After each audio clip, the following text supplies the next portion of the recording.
Olá, meus amigos, sejam bem-vindos. Boa noite a todos. Estamos iniciando a nossa live nesta noite com o nosso amigo Milton Medran Moreira, uma visão laica do Espiritismo. E nós temos o maior prazer e alegria de recebê-lo, como também um companheiro nosso amigo da Abrad, Ivan Franzolin. Meu nome é Marcelo Firmino e estamos iniciando a nossa live. Vou fazer uma prece inicial para que a gente possa entrar em sintonia e já em seguida apresentarmos as demais considerações dos amigos para darmos continuidade à nossa atividade. Que o nosso Mestre Jesus nos abençoe nesta hora, sintonizando com o amor, com a luz, com a paz que emana deste ser iluminado que nos protege, ampara e ilumina, e governa o planeta na forma espiritual, nos alcançando nas dimensões da vida. Muita paz para todos e sejam bem-vindos. Assim damos início à nossa live. Meu caro Ivan Franzolin, por favor, nos apresente o amigo Milton Medran e a temática da noite, como é que será essa proposta, não é?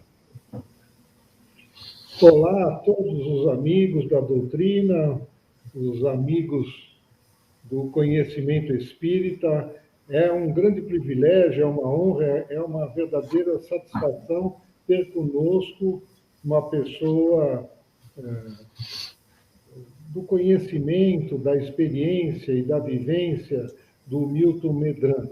Eu tenho a impressão que a maior parte dos espíritas já o conhecem pelas suas produções, pelos seus artigos, pelos seus livros.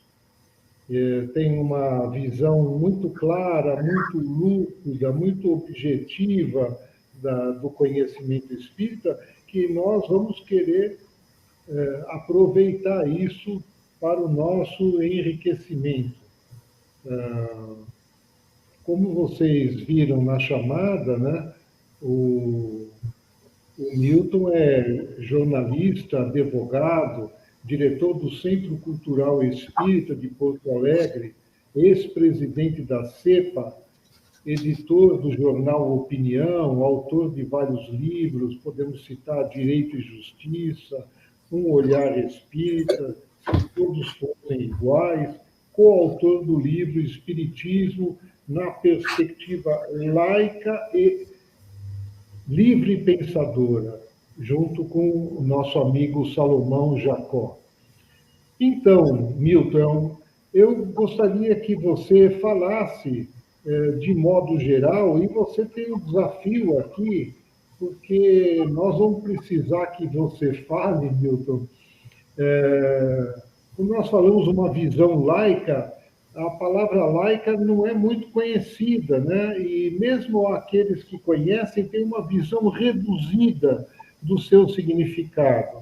Então, se você pudesse, na sua explanação, explicar o que seria uma visão laica, né, do espiritismo, e explicar também sobre a CEPA. Nós falamos que você é ex-presidente da CEPA, né? Que instituição é essa, né? Qual é o propósito dela? Então, nós colocamos para vocês esse desafio geral nesses primeiros minutos, tá bom? Esteja à vontade, estamos juntos nessa empreitada. Obrigado, Ivan. Boa noite a todos, boa noite, Marcelo Firmino. Em primeiro lugar, eu fico muito agradecido, sensibilizado até, de poder realizar essa atividade hoje a convite da Abrad.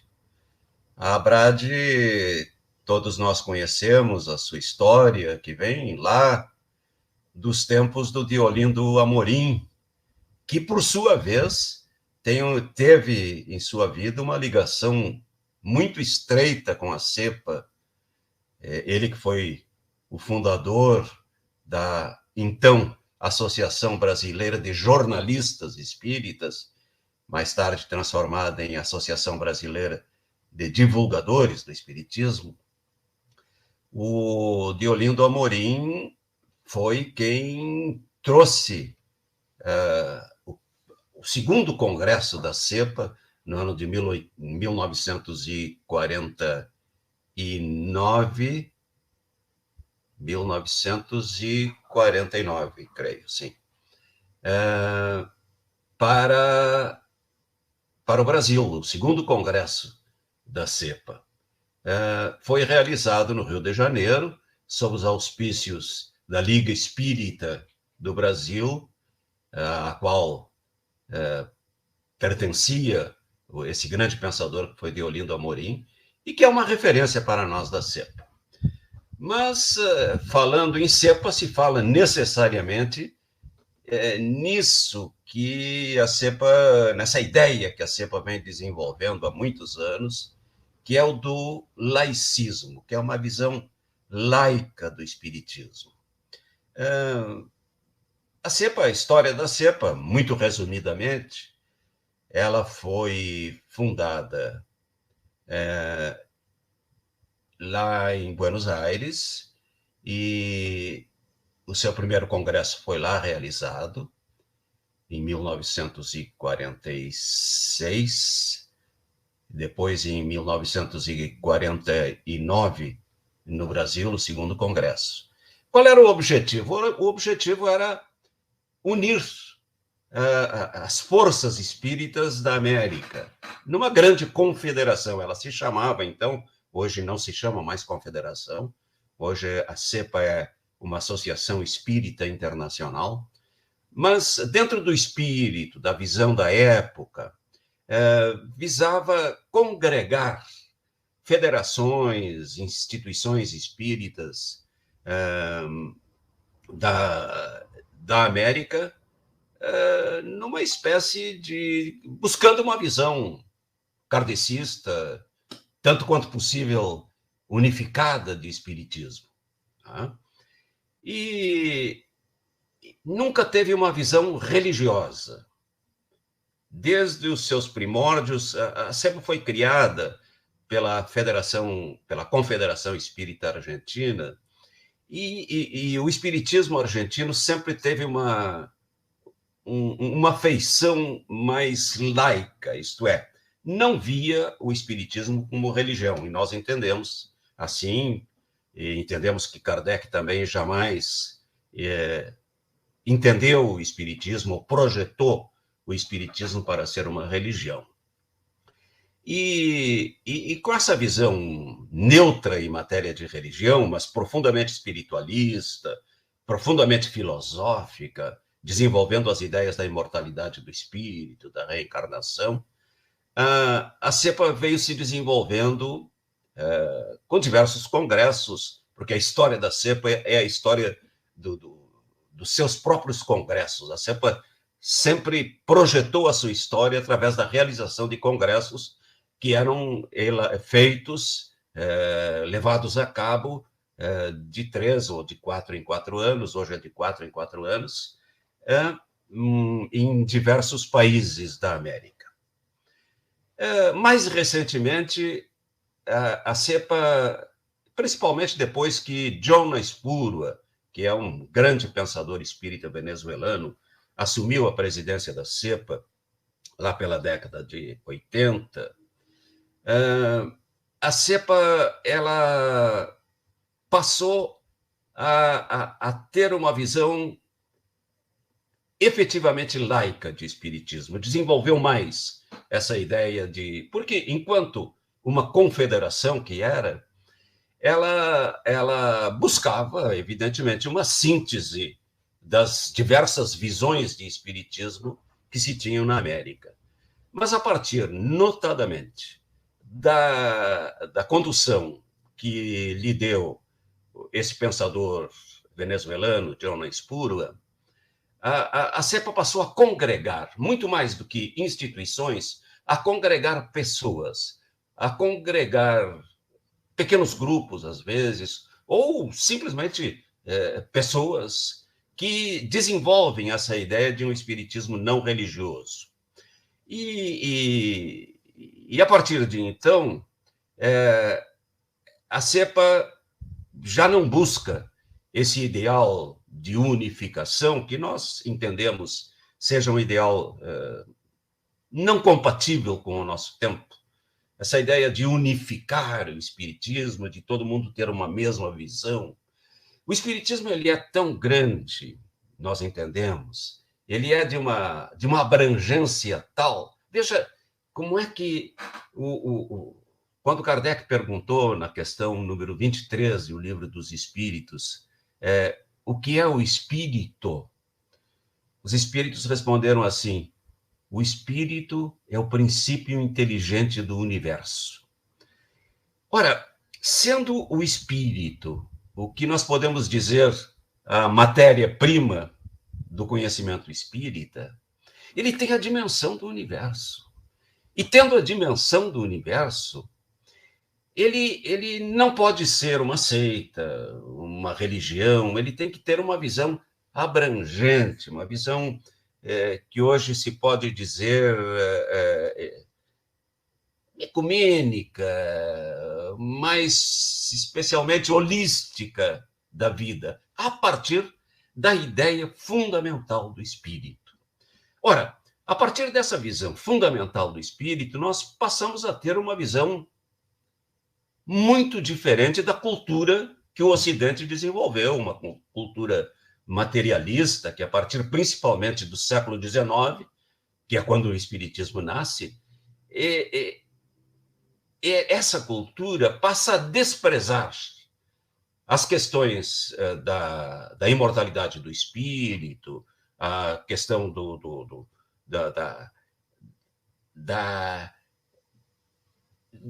de ser o espírito o elemento fundamental, de ser o espírito a parte mais importante do ser, da vida. Né? A partir do século XIX, quando se dá aquela grande concordata entre a Igreja e o Estado, o Estado passa a cuidar das coisas materiais, das organizações políticas, sociais, e as religiões ficaram lá com as questões da alma, do espírito, que se entendia, e entendem até hoje as religiões, que são questões alusivas ao mistério, que são questões que não estão necessariamente adstritas à questão da razão, que não podem ser examinadas racionalmente, senão que devem ser aceitas como verdades transmitidas, né? Como revelações divinas e que necessariamente não estão sujeitas ao processo racional. Então, o século XIX foi muito importante nesse sentido. Ele diz assim, olha, essas coisas ficam com as religiões. Vocês, igreja, você cuide disso, que nós, Estado, foi a divisão entre o Estado e a igreja. Mas, evidentemente, que não dá para fazer essa divisão. O conhecimento humano, ele é eclético, ele não tem limites, ele não pode se limitar à matéria, tanto assim que, mesmo com essa divisão, passaram a surgir disciplinas que cuidaram daquilo que está além da matéria, como foi o caso da metapsíquica, como foi o caso da parapsicologia, que, não se definindo como religiões, passaram a desenvolver a ideia de que a vida, de que o conhecimento, de que a consciência, enfim, estão além da matéria. Então, essa divisão ela é uma divisão meramente acadêmica, é uma divisão teórica. Você não pode dividir, olha, as questões da matéria são uma, as questões do espírito são outra. Eu penso, nós da CEPA pensamos, que Kardec apreendeu muito bem esse momento histórico e disse assim, opa, nós temos que desenvolver uma ciência com substratos racionais, com um fazer filosófico que trate do espírito como elemento essencial da vida. Lá, como diz a questão 23 do Livro dos Espíritos, o princípio inteligente do universo. Isso vai muito além das religiões. as religiões que têm como verdade aquilo que presumivelmente foi revelado por Deus, por espíritos superiores, etc. Ora, o Espiritismo, nos parece, não parte disso.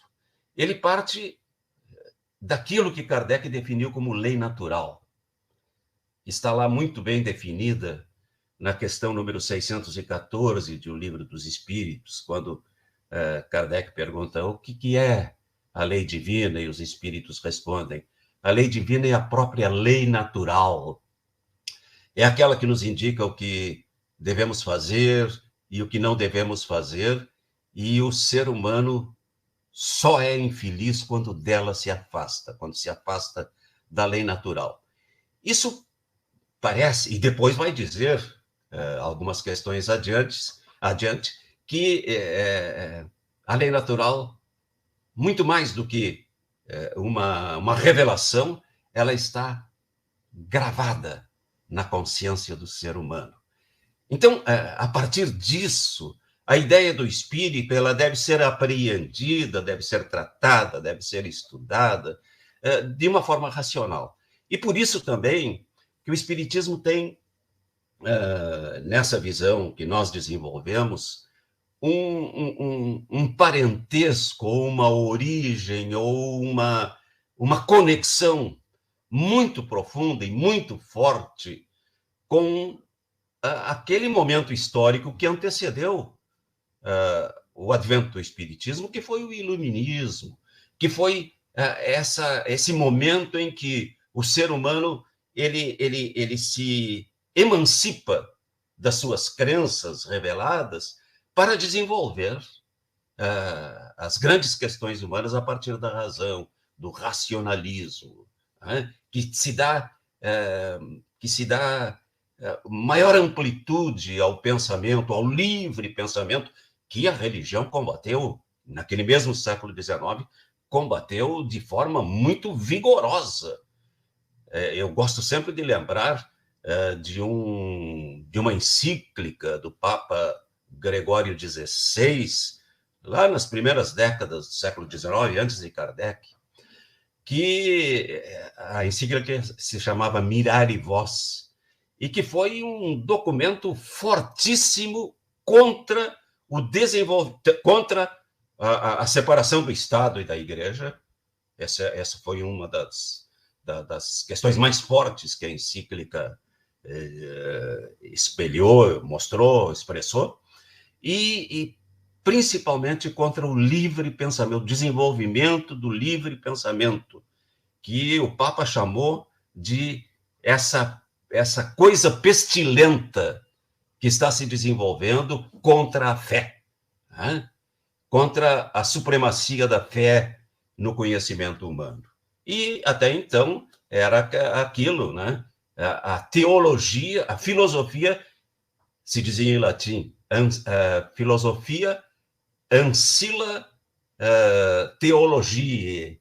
A filosofia é a serva da filosofia. Perdão, a filosofia é serva da teologia. Quer dizer, acima de tudo a teologia, acima de tudo aquilo que Tomás de Aquino chamou de lex eterna, a lei eterna, a partir da qual todo conhecimento derivaria, e o próprio conhecimento natural. O Espiritismo, ele rompe com isso.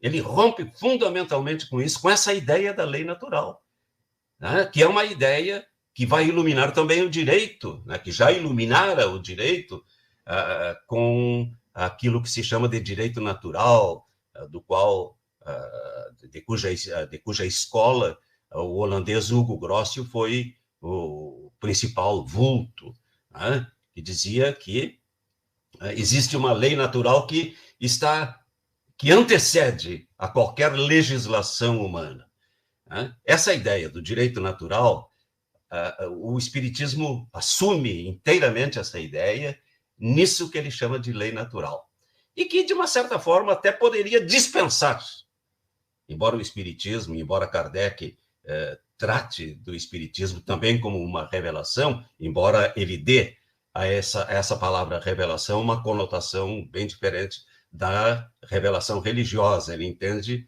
essa revelação uma revelação científica trazida não diretamente por Deus ao homem, mas por homens desencarnados, pela humanidade desencarnada, pelo diálogo entre a humanidade encarnada e a humanidade desencarnada. Isto é o diálogo, o intercâmbio de ideias, é a dialética estabelecida entre a humanidade encarnada e a humanidade desencarnada que vai desenvolver essa nova ciência. A ciência que Kardec define como a ciência que trata das relações entre o espírito e a humanidade, né? Então, não temos como ver, na nossa opinião, e isso é uma visão, isso é uma perspectiva que nós temos. O Espiritismo admite outras perspectivas, o Espiritismo admite outras visões, e nós admitimos que a visão que entende o Espiritismo como uma religião, ela se tornou majoritária entre nós. Então, nós temos essa visão que, embora admitindo todos os mesmos princípios que a chamada religião espírita adota, a existência de Deus, não o Deus das religiões, mas o Deus, inteligência suprema e causa primária, não o feitor das coisas, mas a causa primária de todas as coisas e a inteligência suprema do universo, né? Assim, essa visão de Deus não é a mesma visão religiosa e não é a mesma visão, especialmente não é a mesma visão cristã, que faz de Deus uma pessoa.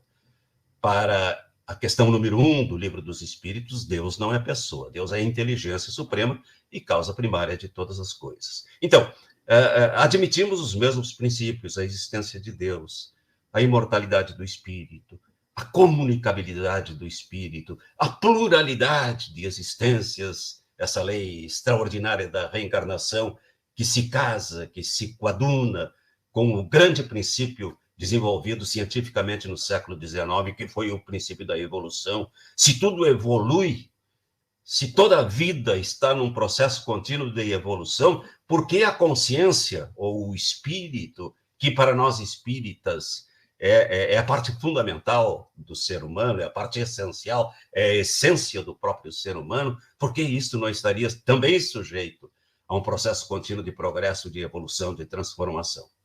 Então, nós, com os mesmos princípios da religião espírita, desenvolvemos uma filosofia, e não uma religião, uma filosofia que admite a imortalidade do espírito, que admite a comunicabilidade dos espíritos, que admite a reencarnação, que tem o espírito como a essência do próprio ser humano, sem que isso necessariamente seja uma religião. Nós entendemos, meus amigos, que essa visão ela se coaduna mais com a realidade do mundo moderno. Ela se coaduna mais com a própria religião. Se nós observarmos, a religião ela vem passando por um processo de laicização, um processo crescente de assumir as grandes propostas laicas, as grandes propostas desenvolvidas pela experiência humana no seu processo histórico.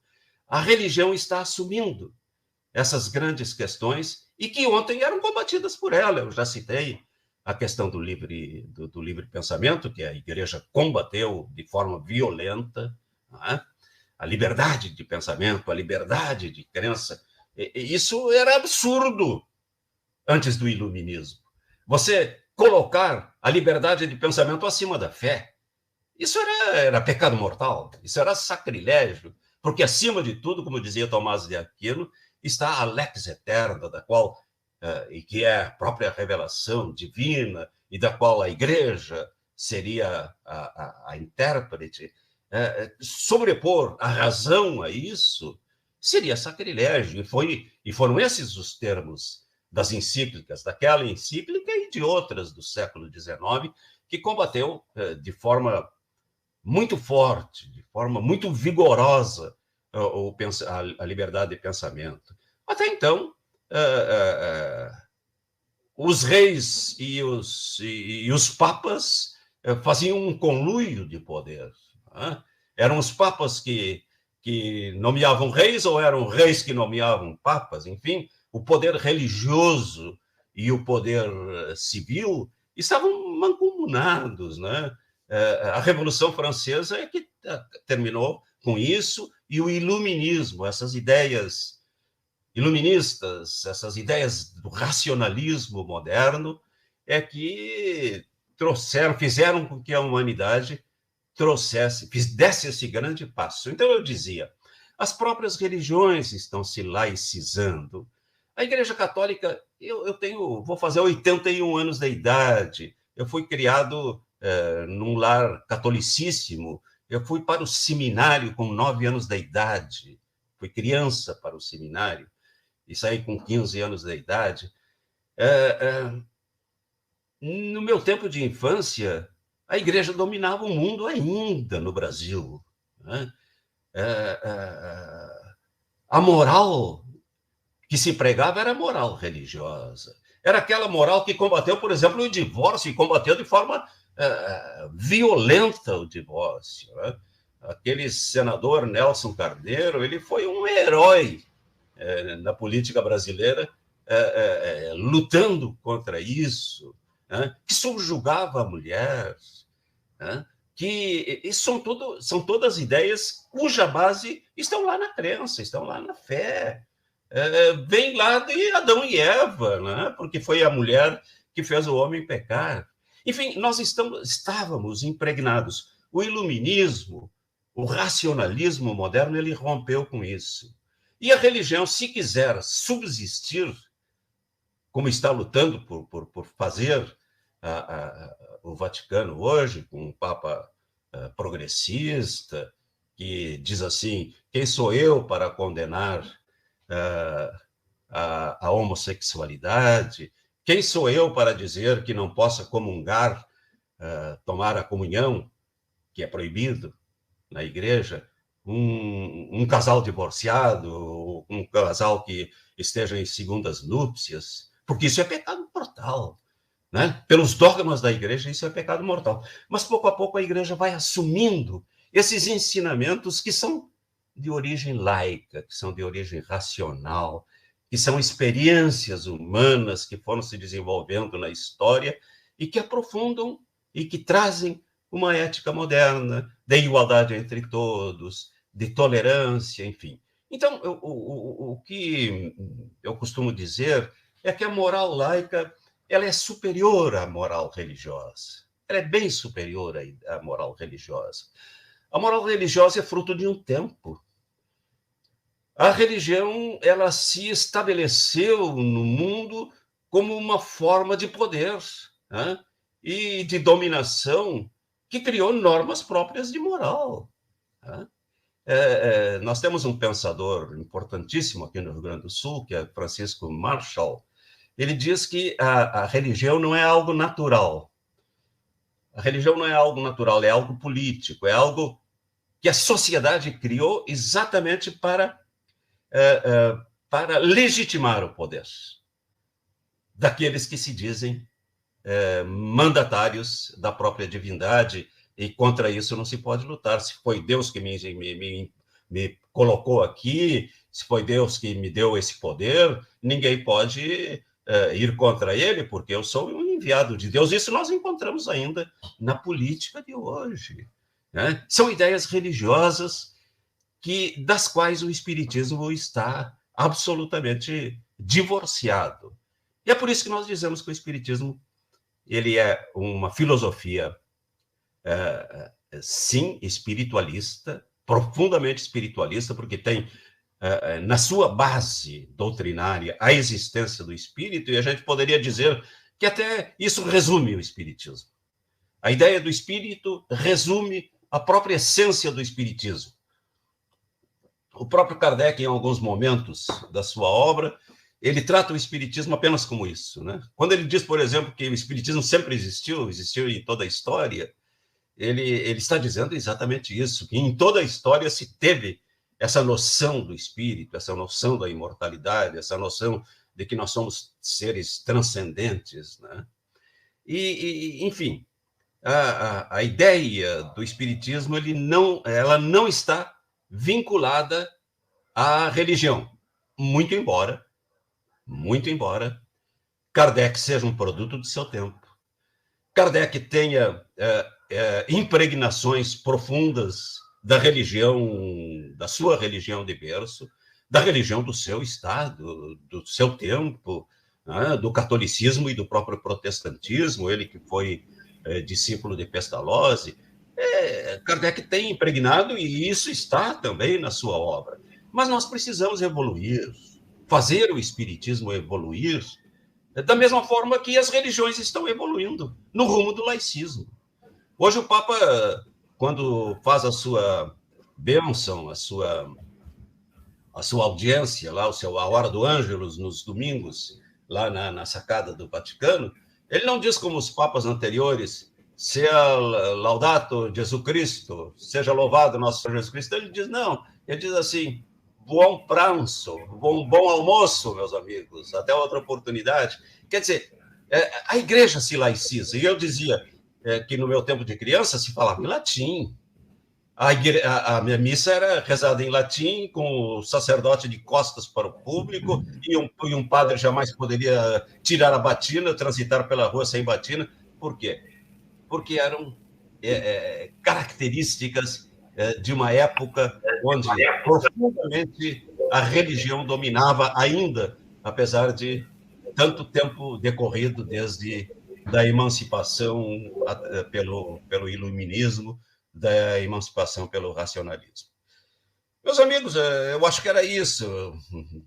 O convite que me foi feito foi para fazer essa introdução em tempo de 30 minutos e me pôr em tempo que quiserem à disposição para receber outras ideias contrapostas a estas ou não.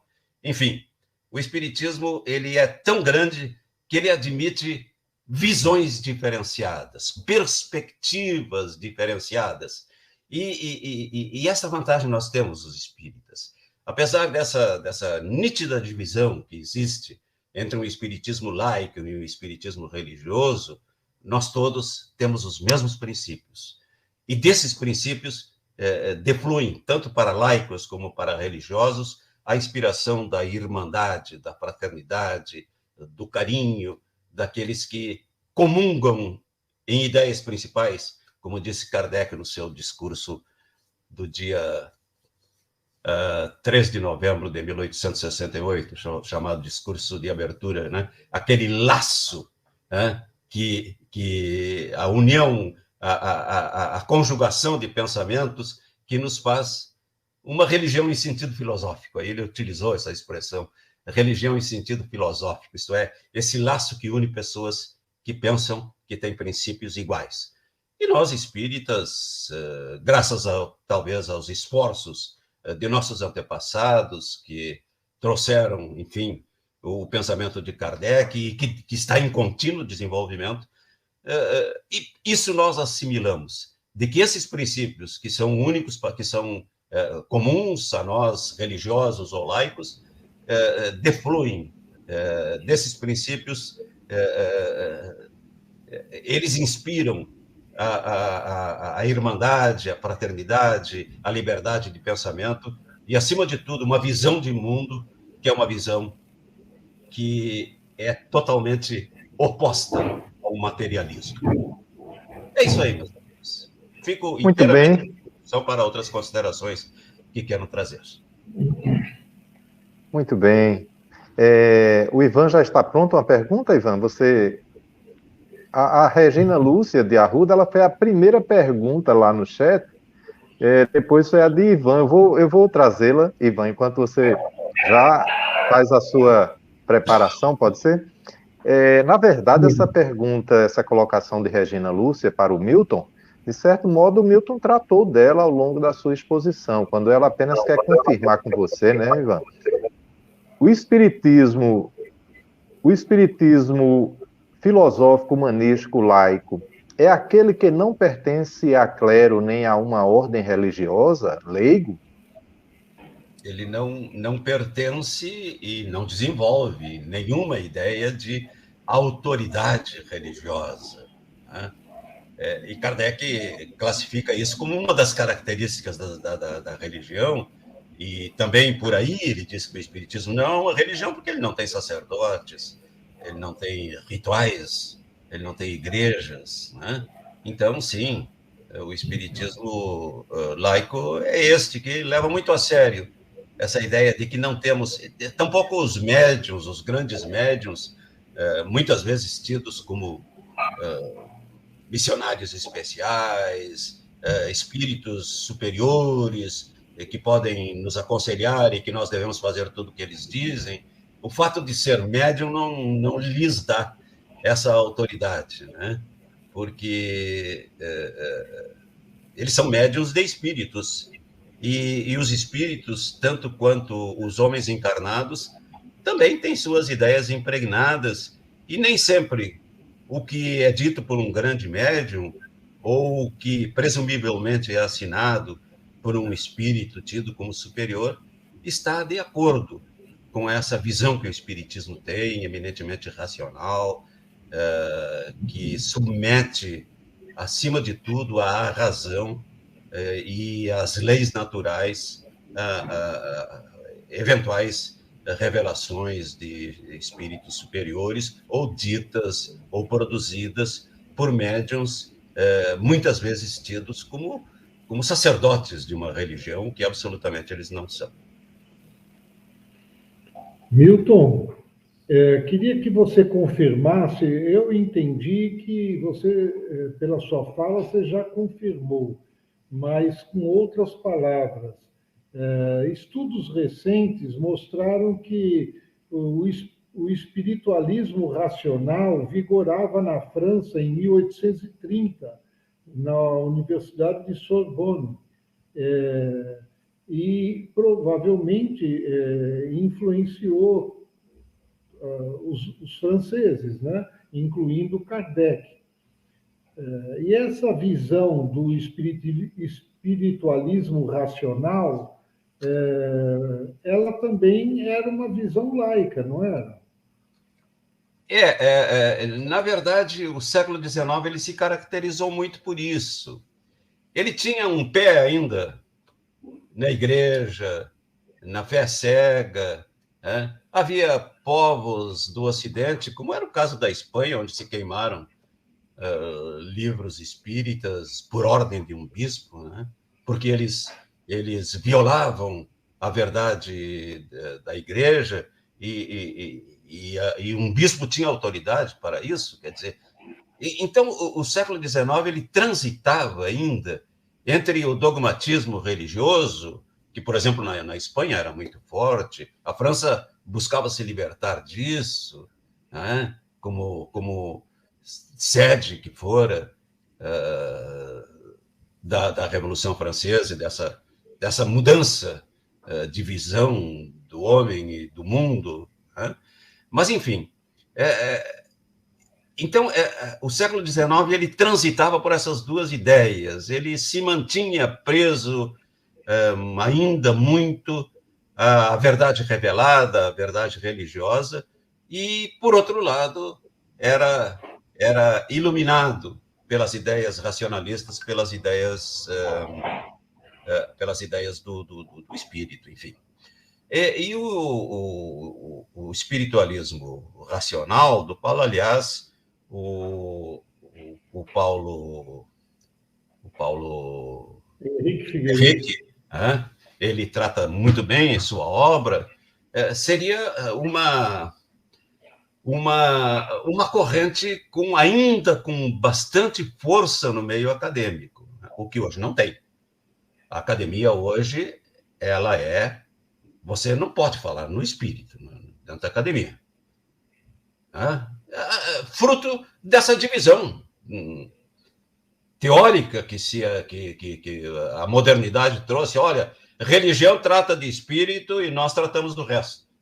Só que não adianta querer brecar essa vocação que o homem sempre teve de se ver como algo que transcende a matéria, de não escravizar, de não prender na matéria, no mundo material, toda a realidade fantástica do ser humano, da consciência, da história humana, que é riquíssima.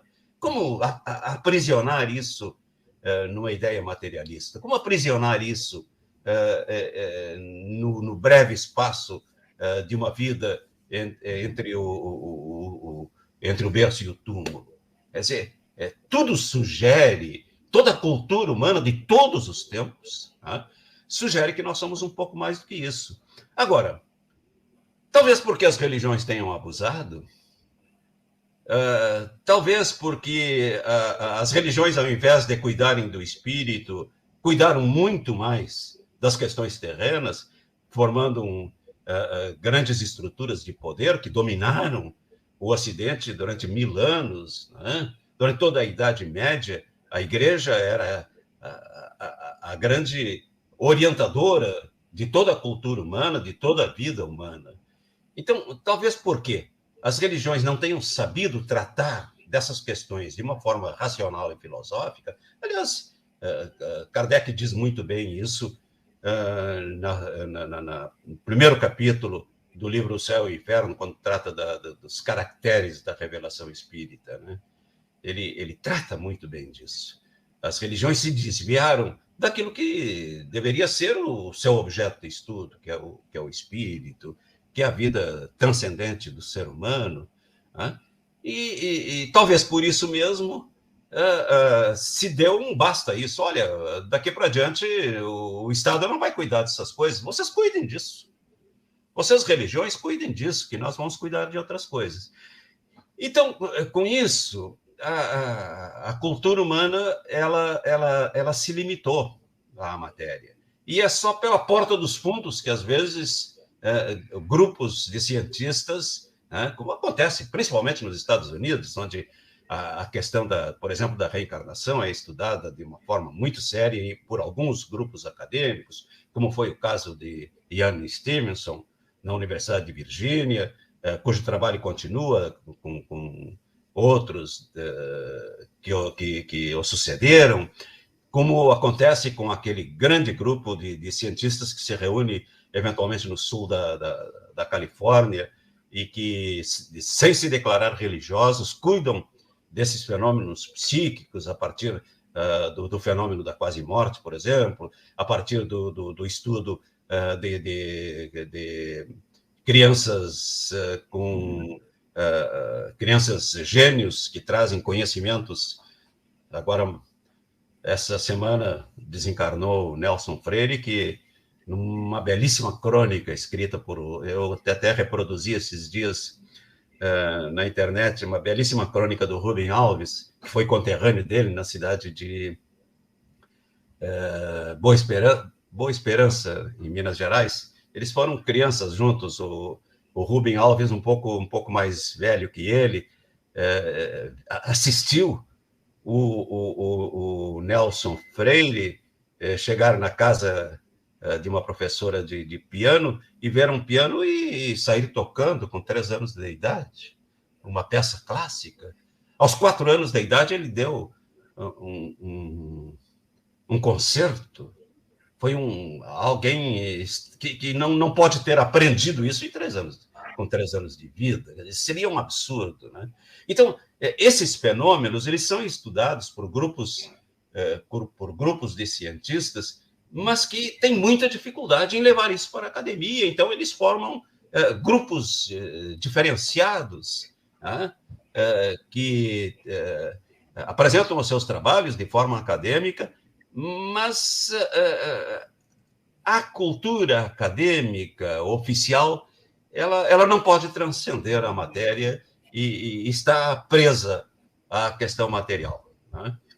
Então, eu até já nem sei o que eu estava dizendo, mas era mais ou menos nessa dimensão aí, né? De que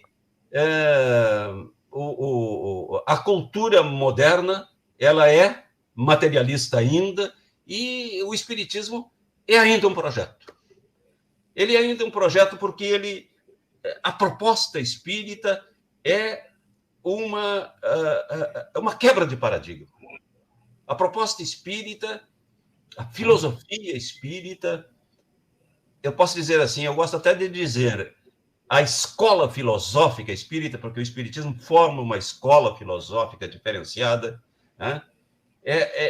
Quer transcender a isso, quer mostrar que esse paradigma materialista ele precisa ser rompido. Para que tenhamos explicações sobre todos os fenômenos humanos, né? Aqueles que a genética não explica, aqueles que a psicologia não explica, aqueles que a ciência material não explica, né? Ele precisa a cultura moderna, o paradigma precisa ser rompido, né? Enquanto isso não acontecer, nós ficamos aí sendo entendidos como uma religião, e nós nos rebelamos contra isso, pelo menos nós da CEPA nos rebelamos contra isso. Nós não somos uma religião, nós somos uma proposta filosófica, nós somos uma proposta científica, da qual defluem consequências de ordem ética, da qual defluem consequências de ordem moral, da qual defluem consequências sociais importantes. Mas nós não somos uma religião, nós somos uma filosofia com base da experimentação científica, né? Que foi se desenvolvendo principalmente a partir de Kardec, mas que sempre existiu, mas que Kardec deu forma mais racional a isso tudo, né? E, enfim, essa é a visão que temos.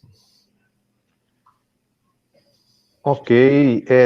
Ivan, você estava com outra questão. Eu vou trazer para intermediar com a sua, uma colaboração aqui também da Regina, aliás, da Ana Karina, que foi mais atrás um pouco, quando ela fala: Milton, então como realmente comprovar que o Espiritismo não é religião, não é ciência, nem filosofia, e sim a essência da vida? Essa foi a compreensão de Ana Karina ao longo da sua fala. O que é que você diria a Ana Karina Belegante, meu amigo Milton? Bom, eu diria que talvez eu não tenha me expressado muito bem para ela não ter me entendido. O que eu disse, fundamentalmente, é que o Espiritismo é uma filosofia. E ele é, penso eu, uma escola filosófica, com todas as características de uma escola filosófica que, de uma certa forma, continua reflexões trazidas por grandes filósofos de toda a história, como foi Platão, como foi Sócrates, como foram todos os chamados filósofos idealistas, né? A filosofia idealista é aquela que pressupõe a existência de algo além da matéria, né? Houve um filósofo que chamou isso de mônadas, né? Tem quem chame isso de consciência, enfim, né? Mas a corrente idealista, ela sempre existiu, desde a antiguidade até a modernidade. Kant é um idealista, né? Enfim, mas o Espiritismo ele vai mais além, porque ele trabalha de uma forma concreta a existência do espírito, né? Não é uma abstração, não é alguma coisa que pode existir, que está além do cérebro, mas que não se sabe exatamente o que é. Não, é a própria identidade humana. Nós somos, como disse Teilhard de Chardin, né? Nós não somos seres dotados de um espírito, nós somos espíritos provisoriamente com uma roupagem material, né? Mas nós somos essencialmente espíritos. Essa é a base da filosofia espírita. O espiritismo é, acima de tudo, para essa nossa interlocutora, ele é, acima de tudo, uma filosofia. Claro, ele tem bases científicas, na medida em que se entendia a ciência como algo eminentemente experimental, que foi o que Kardec fez, né? a experiência que Kardec fez com médiuns, com os próprios fenômenos físicos, né? Uma ciência experimental, da qual defluiu uma filosofia vigorosa e que propõe um novo paradigma para a humanidade. Ivan, com você. Oi, Milton. Eu queria que você comentasse duas coisas que eu vou assinalar. Mas eu já adianto que eu nunca me senti confortável com essas duas colocações que estão na codificação, e durante mais de 30 anos que eu dei palestras aqui no estado de São Paulo e em alguns outros estados também, nunca nas palestras usei como argumento em favor do Espiritismo duas coisas: que ele é a terceira revelação e que ele é o Consolador prometido. Na minha visão, eu estaria, usando esse argumento, estaria usando de uma falácia de autoridade, querer impor aos outros uma doutrina porque uma autoridade teria, assim, falado sobre ela. Eu concordo integralmente com você, Ivan. Eu nunca gostei dessa expressão terceira revelação divina, até porque a história da humanidade é um contínuo de revelações. É um contínuo de revelações, principalmente de revelação naquele sentido dado por Allan Kardec, lá no primeiro capítulo do livro O Céu e o Inferno. Isto é, retirar o véu de coisas antes desconhecidas, né? A todo momento se faz isso, né?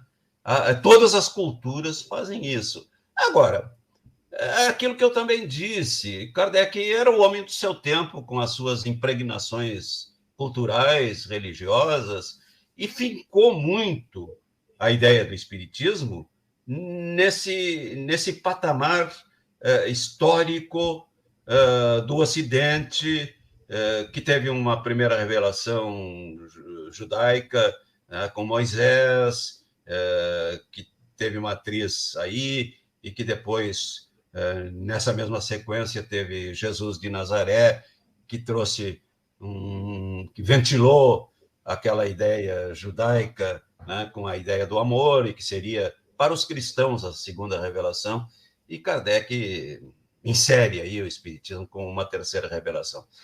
Quer dizer, para um católico isso pode servir. Olha, eu, em determinado momento, estive muito voltado às ideias do Antigo Testamento, como são, por exemplo, os neopentecostais de hoje, que pouco falam em Evangelho de Jesus e falam muito em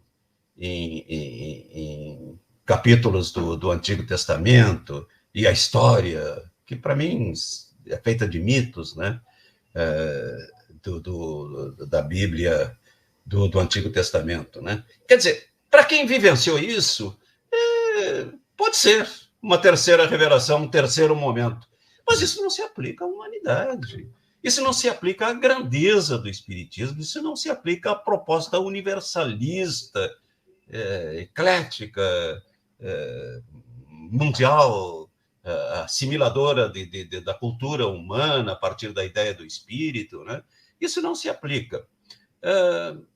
Se teve Kardec alguma intenção didática com isso, falando a cristãos, aceite-se assim, né? E Consolador prometido por Jesus. Olha, eu vejo também aí um senão nessa proposta de Allan Kardec. Veja bem, no Evangelho segundo o Espiritismo, lá na introdução, Kardec diz assim: ao Espiritismo, quem vê a vida de Jesus pode vê-la sob 5 diferentes aspectos, diz ele. Sobre os atos da sua vida material, a partir dos milagres, das predições que ele fez, né? dos dogmas que a igreja tomou, que a religião tomou como dogmas divinos, e finalmente pode ver a história de Jesus, pode ver Jesus a partir da sua mensagem moral. A nós, espíritas, diz Allan Kardec, o que interessa é isso, é o ensino moral de Jesus. O resto tudo é discutível. Os atos da vida material de Jesus são discutíveis. Os seus milagres podem ser interpretados de outra forma. Né? Enfim, as predições dele são questões que podem não ter sido incutidas ali nos livros sagrados pela igreja para justificar determinados dogmas. Nada disso interessa ao Espiritismo. O ensino moral de Jesus, isso sim, é que interessa a este livro, o Evangelho segundo o Espiritismo. Mas ele resvala na medida em que lá adiante ele coloca aquele episódio do Pentecostes, né, que era um ritual que vinha lá dos judeus, né? O Pentecostes, e como quando os discípulos de Jesus teriam começado a falar línguas diversas, que isso seria uma predição, ali teria sido feita a predição do Espiritismo, que viria ser, então, a terceira revelação divina, né? E o Consolador prometido, quase que um fim da história. Olha, vem o Espiritismo e acaba a história. Teve aquele economista que dizia que o capitalismo seria o fim da história, né? Seria a etapa final da história econômica e social do mundo. Essa proposta da terceira revelação e do Consolador prometido que vem e que resolve todos os problemas da humanidade é uma visão um tanto quanto romântica do processo, do dinamismo humano, que, sujeito às leis de progresso, que não é fácil, progredir não é fácil, ele exige que se vá avançando muito lentamente, né? Que o Espiritismo viesse a ser esse consolador prometido por Jesus e que iria resgatar, como Jesus teria resgatado o povo judeu. Quer dizer, aquela mesma ideia do resgate, da redenção, que na filosofia espírita não cabe. Eu estou inteiramente de acordo com você, Ivan, nesses dois pontos. Milton, uma questão levantada pelo nosso amigo Neventon Vargas, né, que também está participando conosco, ele diz: Milton, correntemente se imagina que o laicismo é antirreligioso. O que você pensa disso? Absolutamente. E que não aceita Jesus. Muito se fala sobre isso também. Sim, pegue essa questão que o nosso amigo Neveton traz com essa que Ivan coloca aí da visão de Jesus, não é? Como é que o laicismo ele compreende Jesus, que é uma questão que Ivan trouxe anteriormente. Então, responda, por favor, a essas duas questões do Ivan e do Neventon. Não, o laicismo ele não é necessário. Até podem existir correntes laicas que sejam antirreligiosas. Né? Pode existir. O laicismo é aquela ideia fundamental de que a vida não deve ser interpretada por ditames religiosos, e sim pela lei natural, pela evolução natural da vida. Né? O Espiritismo, que se baseia na chamada lei natural, vê nas próprias religiões, na história das religiões, expressões de desenvolvimento da lei natural e de ética, e até hoje. Eu vejo, por exemplo, a Igreja Católica, principalmente no momento que ela vive hoje, não a Igreja Católica da Idade Média, que estava lá mancomunada com o poder, e que estava totalmente desviada das ideias da ética, das ideias da igualdade, da fraternidade, estava tomada pela ideia do poder material, em conluio com os nobres, com os reis, com os grandes do seu tempo, né? Mas eu vejo hoje, por exemplo, a Igreja Católica num momento muito saudável, né? com uma corrente progressista que se inspira exatamente nesse progresso das ideias laicas. Né? Quando você vê aquele sacerdote paulista lá, como é o nome dele, aquele que atende os homens de rua, né? Como é o nome dele? Lancelotti. Né? E tantos outros que se dedicam a uma vida de amor ao seu semelhante. Né? A Igreja Católica tem ainda muito disso, e a sua própria história. Quer dizer, antes de o Estado assumir, por exemplo, as questões da saúde, da educação, quem tratava disso era a Igreja, né?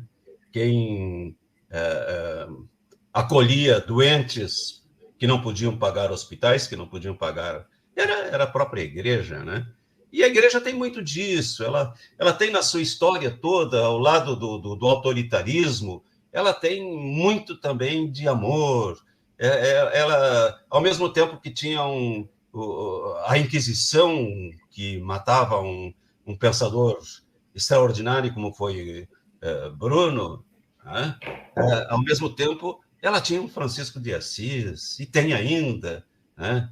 Tantos Franciscos de Assis, voltados para o bem de seus semelhantes, voltados para ideais da ideia. Mas isso, eles tomam exatamente do processo de desenvolvimento dessas ideias no mundo laico. Então, o laicismo necessariamente não é antirreligioso. Milton, Simplesmente ele é arreligioso. Ele não anda inspirado por dogmas. Ele se desenvolve inspirado no amor, na lei natural que está gravada na consciência do ser humano. Isso é o laicismo, tal como nós o concebemos.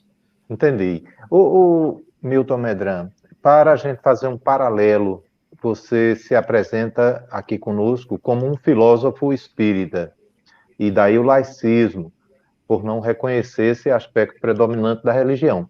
A gente pode encontrar essa mesma linha de pensamento em um católico, em um protestante, em um budista, um filósofo católico, um filósofo protestante que não tem qualquer predominância da ideia religiosa como a conhecemos, como liturgia, cargos, sacerdotes, etc. Como é que quem são seus pares, vamos dizer assim, entre católicos e protestantes no laicismo? Bom, eu vejo, por exemplo, um Martin Luther King, né? Que foi um batalhador pelos direitos humanos, pelos direitos dos negros nos Estados Unidos, e que era um homem protestante, né? Eu vejo um Gandhi, né, que já fora do cristianismo, em outra área de crenças lá do Oriente, né?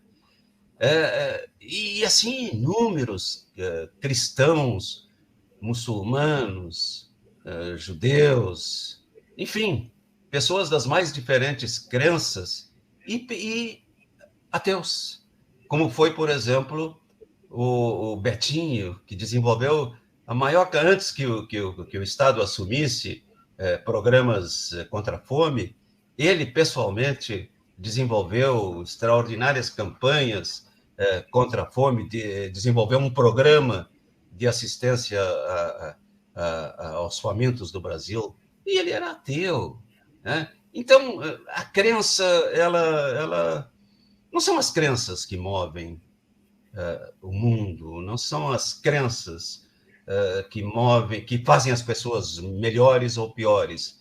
Há religiosos que são péssimos, e há religiosos que tomam exatamente esses princípios de humanismo, que não são necessariamente religiosos, eles são humanos, eles moram na alma humana, eles se desenvolvem pela experiência humana, pela própria necessidade, porque a racionalidade,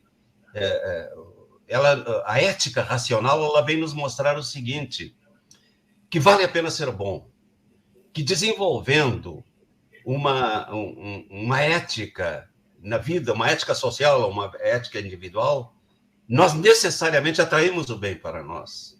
Né? Isso, tanto a religião pode dizer isso, como a experiência humana pode dizer isso, e ambas dizem, e ambas demonstram isso. Então, não são as crenças, é a própria natureza humana, que ela é voltada para o bem, né? O espírito, que é, segundo a expressão usada por Kardec, que é criado simples, e esse criado, naturalmente, entre aspas, simples e ignorante, ou seja, ele surge como individualidade racional, de forma simples e com ignorância, ele desenvolve a sua autonomia. Hoje tem se falado muito nisso no meio espírita, principalmente a partir da obra do Paulo Henrique, né? Da autonomia. Criaturas autônomas moralmente podem ser tanto religiosas como não religiosas e até ateias, né? Aquelas que desenvolvem em si essa capacidade de agir eticamente, porque inteligentes que são, sejam ateias, sejam laicas ou sejam religiosas, elas desenvolvem essa ideia de que vale a pena ser bom, de que a bondade, de que a virtude, ela atrai felicidade, de que ética e felicidade, uma depende da outra. Você não é feliz se não for ético. Você pode ter prazeres momentâneos, passageiros, com a violação da ética, da lei natural, mas você necessariamente esbarrará em estágio de infelicidade, né? Que isso que as religiões chamam de castigo, né? De estágios de infelicidade por violar a lei natural. Você não precisa ser religioso para entender isso. Agora, você precisa ter racionalidade para chegar a esse tipo de conclusão. Você precisa evoluir lá do simples e ignorante para o conhecimento da alma humana, para o conhecimento da experiência humana, que está jungida a esse processo de progresso, a esse processo contínuo de crescimento, né? Que às vezes a gente nega, e negamos exatamente porque nós queremos um mundo melhor, então negamos o progresso, mas é só olhar 100 anos atrás, 200 anos atrás, nós vamos ver que era muito pior do que hoje, que havia muito mais corrupção do que hoje, e que havia muito mais infelicidade do que hoje, né? Então, a lei do progresso, que é uma das leis morais do espiritismo, ela vigora sempre. E isso é a experiência humana que nos traz. Nós, espíritas, legamos isso ao espírito, que é a identidade essencial do ser humano e que transcende a matéria. Outros podem ver isso simplesmente na experiência terrena, mas chegam às mesmas conclusões, e há ateus, há descrentes, há agnósticos, que são excelentes pessoas, assim como há religiosos que são péssimos, que são malévolos, enfim, que cometem as maiores atrocidades e as maiores barbáries humanas, como nós estamos cansados de ver na crônica policial. Milton, queria que você abordasse um pouco esse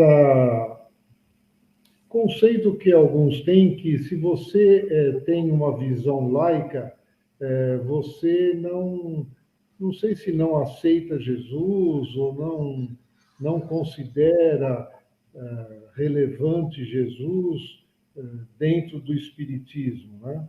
Você podia comentar alguma coisa a respeito?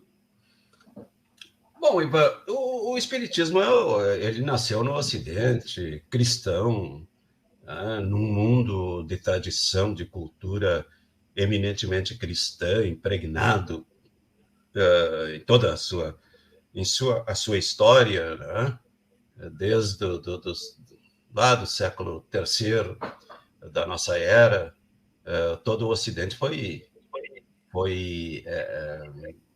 dirigido, né, foi moldado pelo cristianismo e, naturalmente,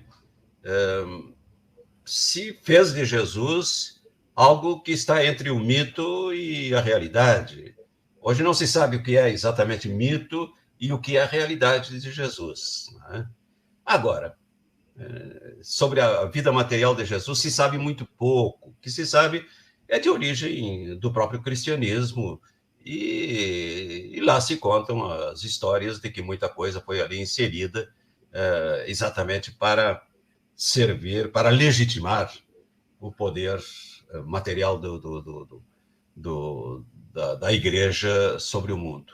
Então, na verdade, como aliás diz Kardec na introdução do Evangelho segundo o Espiritismo, os atos materiais, a história material de Jesus, nós não temos segurança sobre ela, né? Não temos segurança sobre aquilo que está descrito lá como milagres, enfim. Agora, indubitavelmente, a mensagem moral de Jesus ela é libertadora. Ela é uma mensagem filosófica, muito consentânea com aquilo que Allan Kardec chama de lei natural, né?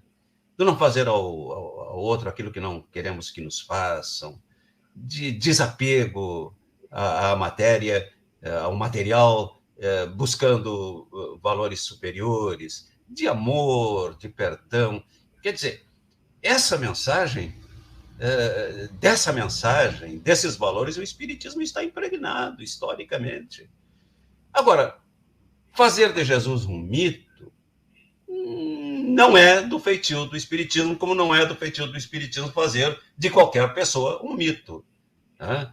Jesus foi feito foi visto, por exemplo, pelo rustanguismo, que é um pensamento que tem tanta influência no espiritismo brasileiro, foi visto como um semideus, alguém que não foi concebido humanamente, um espírito de evolução reta, que não passou por encarnações, enfim, alguém que foge aos parâmetros humanos. Quer dizer, a doutrina de Kardec não se coaduna com isso, né? Porque, enfim, todos somos feitos simples e ignorantes e todos estamos jungidos a esse processo reencarnatório, que é o instrumento pelo qual nós vamos crescendo, né? Que nós vamos aprendendo. Então, nessa dimensão da mensagem moral de Jesus, nós aceitamos, nós laicos aceitamos inteiramente, né? Agora, nem por isso nós vamos nos dizer cristãos, até porque cristianismo é outra coisa, né? O cristianismo foi criado depois de Jesus, o próprio Jesus não era cristão, foi um movimento político, foi um movimento de ideias, foi um movimento de poder que dominou o Ocidente e dominou muito mal o Ocidente durante tantos séculos, né? E que, enfim, ainda hoje tem setores desse chamado cristianismo, e eles crescem muito no Brasil, cujos valores são meramente materiais, políticos, de ganhos materiais, de conquista de poder político, etc. E eles se dizem cristãos, e são cristãos, porque, enfim, eles pertencem a religiões que tomam Jesus como Deus, e isso é a essência do cristianismo. Então, eu não aceito isso, nós da CEPA não aceitamos isso, que Jesus tenha sido Deus enviado pelo Pai, que veio aqui para nos redimir do pecado. Quer dizer, essa é a base do cristianismo. E por isso nós não nos dizemos cristãos, nós não somos cristãos, né? E entendemos que esse adjetivo cristão pode ter outras conotações e nós as respeitamos na medida em que elas signifiquem amor ao próximo e tal, mas é aquilo que diz aquele grande filósofo inglês, que foi Bertrand Russell, né, que escreveu um livro até, Por que não sou cristão? Né? Ele que foi um homem extremamente ético, um filósofo brilhante, ético, trouxe uma grande contribuição à filosofia. Ele dizia assim, olha, eu não sou cristão porque, para me dizer cristão, eu tenho que acreditar que Jesus é Deus, a segunda pessoa da Santíssima Trindade, e que só quem é batizado é salvo, e que nós todos somos herdeiros do pecado original. Essa é a base do cristianismo. O cristianismo se define por isso. A ideia básica, fundamental do cristianismo é a do pecado original, da queda, e da qual um redentor nos salvou, mas não salvou a todos. Não salvou a todos, não, só salvou aqueles que creem e que são batizados, como está lá, né, nos livros sagrados, né? Então, como é que eu vou me dizer cristão?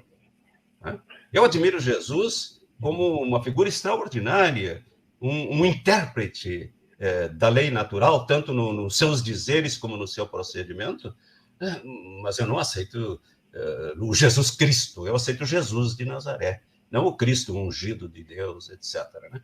E isso, enfim, o Espiritismo está impregnado disso, e nós da CEPA não aceitamos isso, simplesmente. Milton, você falou muito rapidamente, só para quem está nos acompanhando entender um pouco mais, você falou o ungido, né? Que a palavra Cristo foi atribuída a Jesus após a sua morte, e ela foi atribuída com o significado que é um espírito ungido. Ungido quer dizer que é preferido, ele foi preferido por Deus. Deus o preferiu em relação aos demais, né? Então, esse próprio conceito não se coaduna com a visão espírita, né? De um espírito especial, com tratamento especial pelo Criador, não se coaduna com isso. Mas nós nascemos e vivemos e aprendemos. Eu aprendi primeiro o catolicismo, depois o espiritismo, e misturei, como acho que a maioria, misturamos muitos conceitos, né? E agora estamos tentando separar, né? Sem ter sentimento de culpa, né? Que algumas pessoas já me falaram que pensar nessas coisas dá a impressão que ela está fazendo algo errado, né? Pelo sentimento religioso antigo que ela tinha, né? Então ela precisa se libertar disso, né? Para desenvolver o homem moral, né? O homem, como você disse, baseado nas leis naturais, na lei da evolução, e buscando o seu crescimento espiritual. É isso aí, Ivan. Então, como é que eu vou aceitar, com esse histórico que você muito bem trouxe aí, da origem da palavra Cristo e cristão, como é que eu vou me dizer um espírita cristão? Eu não posso, não se coaduna com o espiritismo isso, né? Mas, enfim, são as nossas tradições, foi a forma que o espiritismo entrou no Brasil, o primeiro tradutor das obras, o primeiro introdutor do pensamento de Kardec foi um homem que era profundamente religioso, que era católico, que foi o Olímpio Teles de Menezes, lá na Bahia, né? E que tomou como pôde tomar dentro da sua tradição, né? E que se dizia, mesmo recebendo com entusiasmo as ideias de Kardec, continuava se dizendo católico. Escreveu uma carta lá para o bispo de Salvador, quando o bispo começou a criticá-lo, e o clero começou a criticá-lo porque ele estava trazendo o espiritismo, traduzindo obras de Allan Kardec, enfim, trazendo a ideia espírita para o Brasil, e que isso seria uma violação à fé religiosa, né? Ele escreveu para o bispo dizendo assim: não é bem assim, Excelência Reverendíssima. Eu sou uma ovelha do rebanho de Vossa Reverendíssima. Quer dizer, eu continuo católico. E ele continuava católico, né? São impregnações que nós temos e que o Espiritismo tem que ir avançando no sentido de apagar essas impregnações que são absolutamente respeitáveis e compreensíveis na medida em que estudamos as nossas tradições, a nossa cultura, um país que foi colonizado por portugueses, um povo extremamente católico, que era dominado pelos reis católicos da França, da Espanha e de Portugal, né? E cuja lei determinava que a religião oficial era o catolicismo no Brasil até o fim do Império, né? Então, isso aconteceu há 100 e poucos anos atrás. Quer dizer, nós não nos libertamos ainda disso. Nós ainda praticamos um espiritismo moral heterônomo, né? Não atingimos essa autonomia que é a característica essencial da moral espírita, da ética espírita, reconhece a experiência humana como fator de crescimento, né? Porque nós temos impregnada na nossa consciência a lei natural. Essa é a visão filosófica espírita, que nem sempre está de acordo com a ética, com a moral religiosa. Nós vemos aí que há inclusive uma colocação sua, assim, que nos chama a atenção, e eu me perguntava aqui com as colocações do Ivan, dentro da própria codificação, quando a gente verifica os 5 livros da codificação, 3 deles, que são o Evangelho segundo o Espiritismo, o Céu e o Inferno, e a própria Gênese, eles abordam em grande quantidade conteúdo e comentários de Kardec e das escolhas das comunicações que ele fez, temas nitidamente religiosos, bíblicos. E isso entra em choque com essa visão de que o tema religioso não seja do Espiritismo.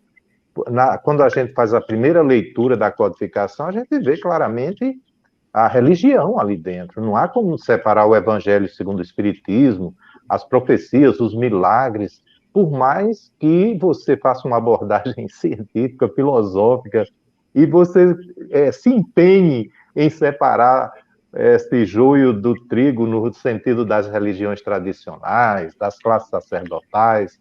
Dentro do Espiritismo, Kardec teve o cuidado, e você destacou bem, de não vincular essa percepção espírita, da espiritualidade, da religiosidade, na formação das autoridades. Não existe o Papa espírita, o padre espírita, a autoridade maior espírita.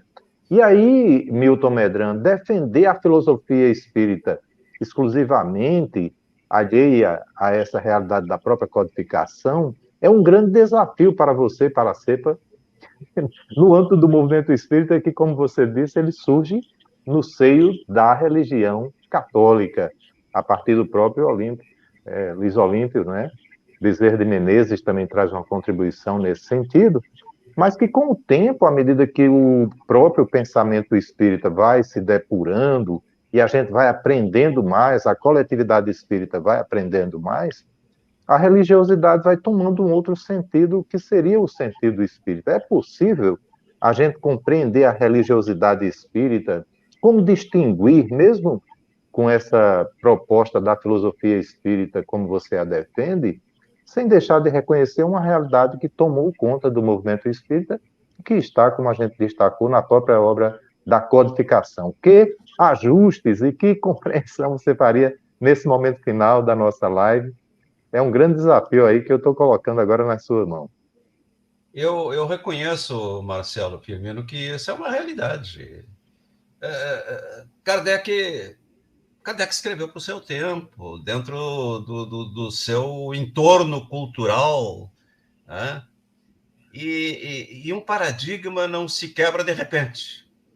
O Espiritismo é uma proposta de um novo paradigma, mas os estudiosos desse processo paradigmático aí de quebra de paradigma para entrar no outro dizem que um paradigma ele sempre tem que se apoiar no paradigma que ele está superando.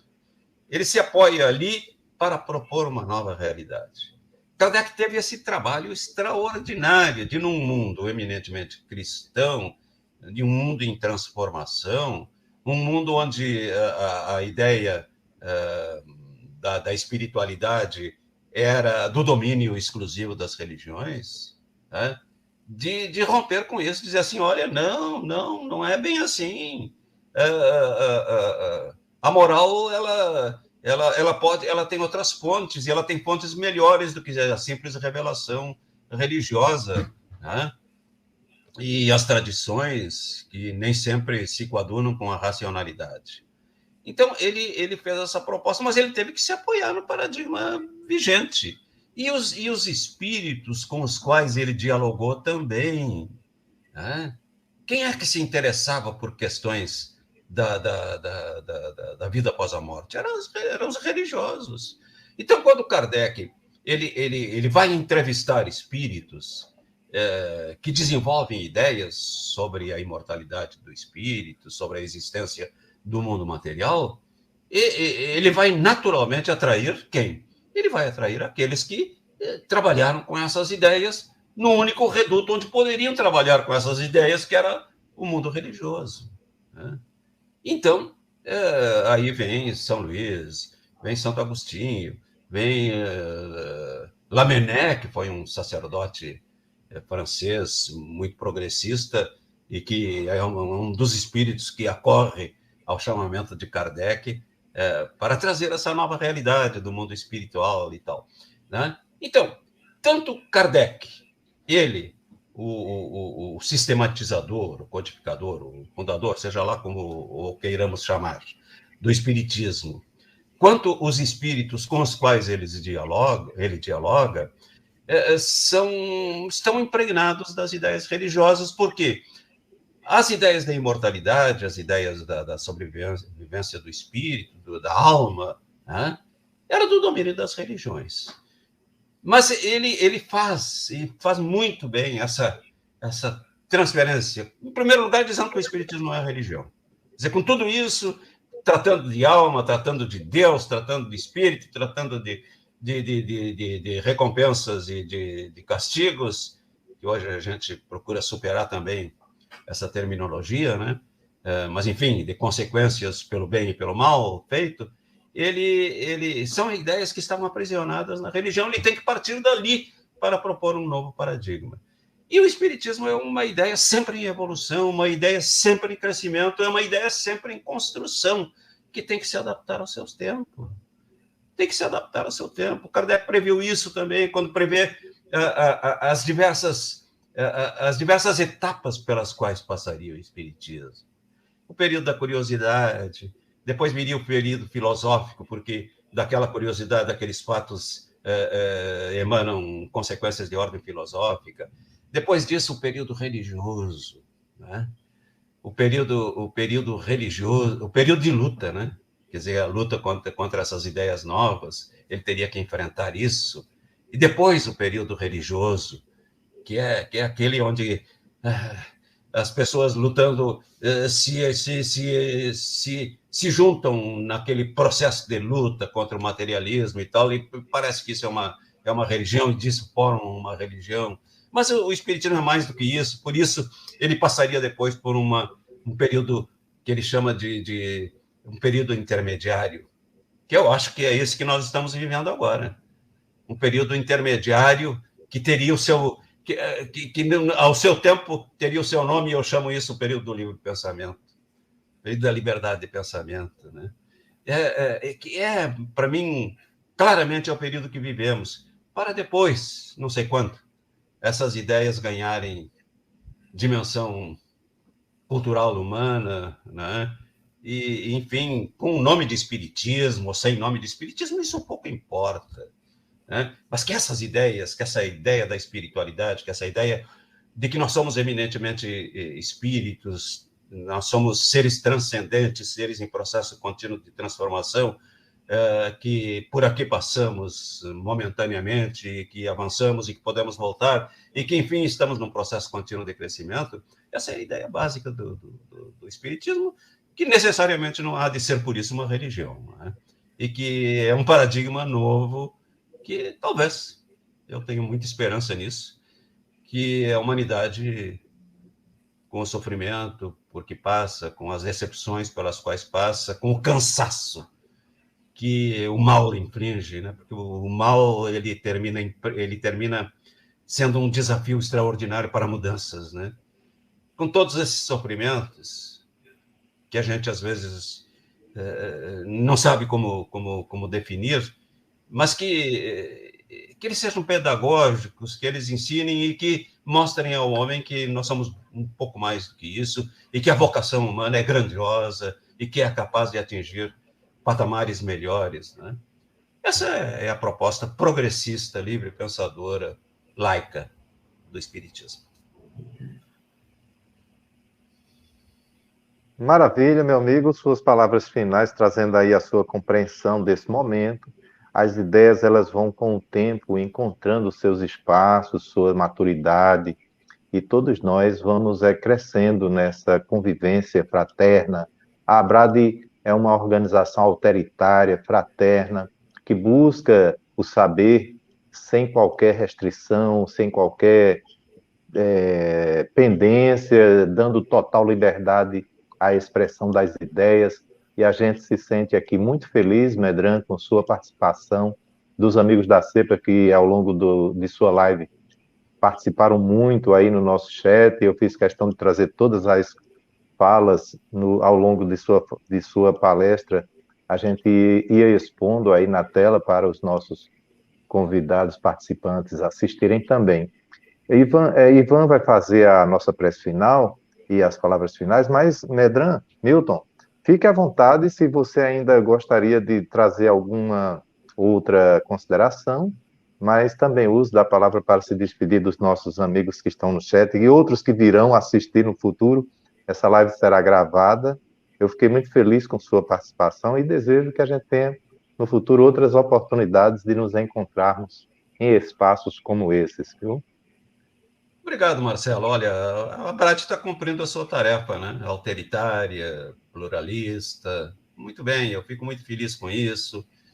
E eu só tenho a agradecer. Eu acho que nós vivemos um momento muito rico dentro do movimento espírita brasileiro e mundial. A gente realizou recentemente o congresso da CEPA, inteiramente virtual, e tivemos a ocorrência de quase 900 pessoas de diversos países, com trabalhos riquíssimos, com reflexões extraordinárias. E eu sonho com esse momento de síntese, dessas diversas correntes que compreensivelmente existem no Espiritismo, devido a todas as nossas histórias culturais, né? Que cheguemos a uma síntese onde possamos, como aqui estamos fazendo, dialogar, pessoas que têm ideias não sempre coincidentes, mas que tenham os seus princípios básicos, fundamentais, que nisso o Espiritismo é rico e isso que une. É isso que Kardec chamou de um laço, né, que une os espíritas, né? Essa comunhão de ideias. Isso nós temos, religiosos ou não religiosos, laicos, nós temos isso porque os nossos princípios fundamentais são os mesmos e nós temos que investir nisso. Nós temos que investir no diálogo, no estudo, na reflexão, no debate dessas ideias. Muito obrigado, Marcelo, muito obrigado, Ivan, por esse diálogo e, pessoalmente, sigo inteiramente à disposição. Muito obrigado, boa noite a todos, bom dia ou boa tarde, dependendo do horário que assistam. A alegria imensa em ter tido essa oportunidade de desenvolver ideias que me acompanham e que se desenvolvem ao curso de 40 anos de Espiritismo. Muito obrigado. Com você, amigo Ivan. Então, vamos ao encerramento. Agradecemos ao Medran, agradecemos a todos os amigos que estão acompanhando essa live e futuramente este vídeo, né? Nós estamos numa corrente de pensamentos muito aprofundados da doutrina espírita, né? Que nos faz refletir, que nos faz pensar, mas, sobretudo, essa corrente está baseada na fraternidade, na solidariedade, no respeito pelas ideias das pessoas, pelas diferentes posições que as pessoas podem assumir, porque, além dessas posições, está um ideal comum, um ideal de uma sociedade melhor, de uma vida melhor, e estamos, então, nessa corrente mental, que o vídeo vai terminar, mas nós vamos continuar nessa corrente, com encarnados e desencarnados, visando a construção de um mundo melhor.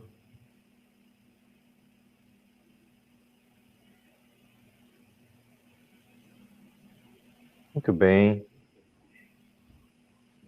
Ivan, você já fez então a nossa prece de encerramento? Sim. Muito obrigado. Foi rápido, né? Foi rápido, mas vibramos, eu quase que não despertava de tanta da sintonia. Muito obrigado mesmo. Agradecer a todos os amigos, não vou citar assim, personalizar nenhum deles, aos amigos da CEPA que estiveram aqui, representados no Medran, aos demais amigos da Abrad, convidados, participantes que muito contribuíram e enriqueceram a nossa live da noite de hoje. Uma boa noite e até terça-feira com a nossa próxima live. Acompanhem em nossos canais, em nossas páginas no Facebook e no WhatsApp. Que Deus abençoe a todos e até uma próxima oportunidade. Boa noite. Boa noite.